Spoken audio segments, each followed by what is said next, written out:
केजरीवाल जी की सरकार बनेगी। अच्छा, और क्यों बनेगी मैं ये भी बता देता बता दीजिए। हूँ। उन्होंने उस चीज़ पे अपना फोकस करा जो लोगों की ज़रूरत थी।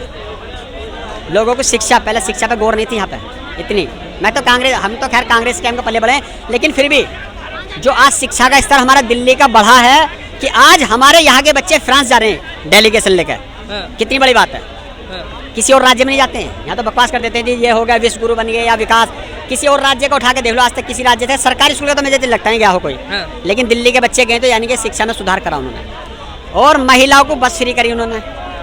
हमारी महिलाएं जो ना टैक्स पे करती हैं, उस टैक्स पे करने को उन्होंने रिटर्न करा, उन्हें सहूलियत दी कि आप हमें टैक्स देती हैं, नौकरी जो करती हो टैक्स तो जाहिर सी बात है देती है, तो उन्होंने उसके टैक्स को यूज करके उन्हें उसका तोहफा दिया और दिल्ली की महिलाओं को उन्होंने फ्री सेवा दी। तो अब तो बीजेपी भी कह रही है जो कल्याणकारी सेवाएं चल रही हैं दिल्ली के अंदर वो वैसी बरकरार रहेंगे अगर बीजेपी जो कल्याणकारी सेवा चल रही है ना, कल्याणकारी रह दो, उन्हें अकल्याणकारी मत करो, क्योंकि बीजेपी आ जाएगी तो ये सेवा सब बंद हो जाएंगी। वो तो कह रही है चलने देंगे हम। अरे जब चलने देंगे तो हम तुम्हारा लगा चार डालेंगे यहाँ पे, फिर क्या करें? खाम कर तुमने और बढ़ा रहे हो बोझ, इसमें दिल्ली में बोझ बढ़ा रहे हैं। या चुनाव करा के मैं कह रहा हूँ चुनाव मत कराओ, ये एक तरफा केजरीवाल की सरकार बनने जा रही है। अच्छा, बिल्कुल।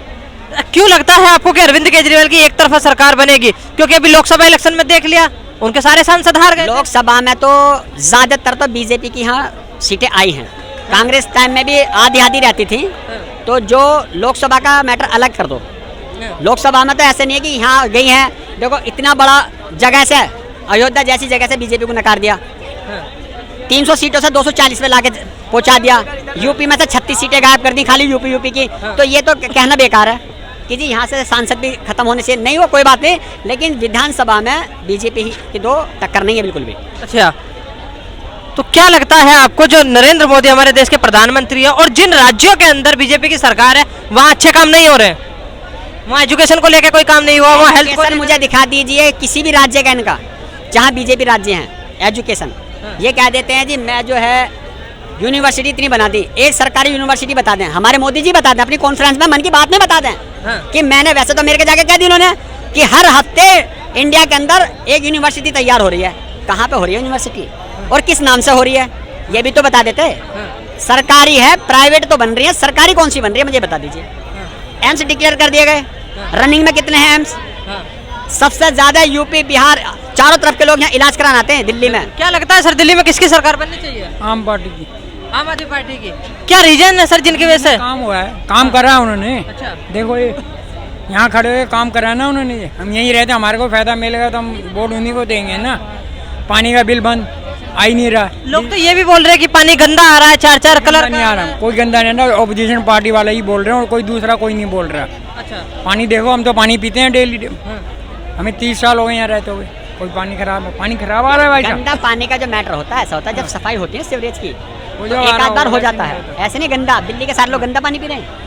आप सर्वे करो कितने लोग आपको कहेंगे आप देखो पानी कहाँ गंदा आ रहा है, बता रहे हैं सामने लगाओ ये गंदा पानी तुम्हें केवल बीजेपी वाले बताएंगे, वरना दिल्ली वाले तुम्हें गंदा पानी बताएगा। अच्छा, नहीं, नल के सामने लगे हुए, जाके देखो पियो आप। पीने का पानी लगा हुआ है ना यहाँ पे, कोई गंदा नहीं। तो आपका कहने का मतलब है कि अरविंद केजरीवाल को बदनाम करने की कोशिश कर रहे हैं? कोई फायदा नहीं है, आम पार्टी वाले ही आएंगे हमारे हिसाब से, तो आना भी चाहिए। और जिस तरीके से उनका दारू वाला वो इल्जाम लगा है कि एक के साथ एक बोतल फ्री दे दी और ये सारी चीज, वो तो जो ऑपोजिशन पार्टी है वो तो लगाएगी। दारू के बाद में दारू का ऑब्जेक्शन उन्होंने लगाया, उसके बाद एमसीडी के चुनाव हुए, उसी के बाद हुए थे एमसीडी के चुनाव। तो क्या करा जनता ने? बीजेपी को उखाड़ दिया एमसीडी से। अगर दारू के बारे, दारू की वो जो नीति थी ना, वो नीति भी हमारे एलजी की ही चलाई हुई थी, समझ लो नहीं। दारू से रेवेन्यू काफी आता है, ऐसे बात नहीं है। तो जब एलजी हमारे सो रहे थे उस टाइम पे कि केजरीवाल ये काम करने जा रहा है और काम में तो बहुत जल्दी अड़ंगा लगाते हैं, तो दारू वाले में अड़ंगा क्यों नहीं लगाया उन्होंने?